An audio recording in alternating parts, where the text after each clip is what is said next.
Павлодарда ретро автокөліктер көрмесі өтті. Экспозицияға 20-ға тарта темір тұлпар қойылған. Келушілер бірегей үлгілерді тамашалап қана қоймай, отырып суретке де түсті.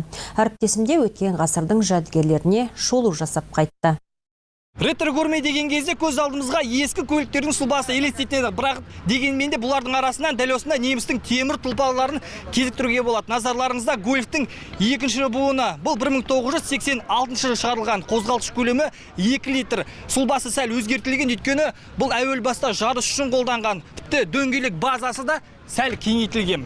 Ал енді нағыз үлкен ағаларымызға не болмаса, әкелерімізге, аталарымызға дәл осы көлікті көрсеткіміз келіп отыр. Назарларыңызға Волганың 21-ші үлгісі, қозғалтқыш көлемі 2,5 литрді құрайды. Горький автозаводынан бұл көлікті 1958 жылдан 1970 жылдар аралығында шығарған екен. Ал дәл қазір назарларыңызға бұл Москвич 412 маркалы автокөлігі. Бұның қозғалтқыш көлемі 1,5 литр.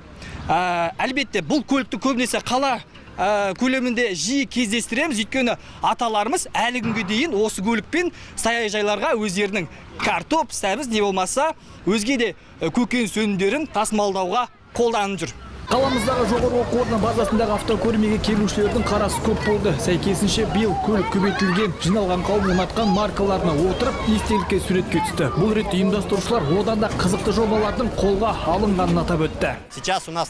Темір тұлпарларға жаңа өмір сыйлау біз үшін өте қызықты. Бүгінде ГАЗ, М20, Победа секілді автокөліктер кезекте тұр. Олар 1955 жылы шығарылған. Жоба әзірленуде, бұл көліктер алдағы көрмелерде көпшілік назарына қойылады. Көрмедегі 20 автокөліктің сыртқы келбетінен бөлек қозғалтқыштары да ауыстырылған, яғни қатынауға болады. Алайда көбі әзірге есепке қойылмаған, кейбіреулеріне тіпті электрлі мотор салыныпты. Жоғары оқу орны ұжымы игі шараны өткізуді дәстүрге айналдырмақ. Бекбол Мырзахан, Станислав Кекин, Ирбис телекомпаниясы.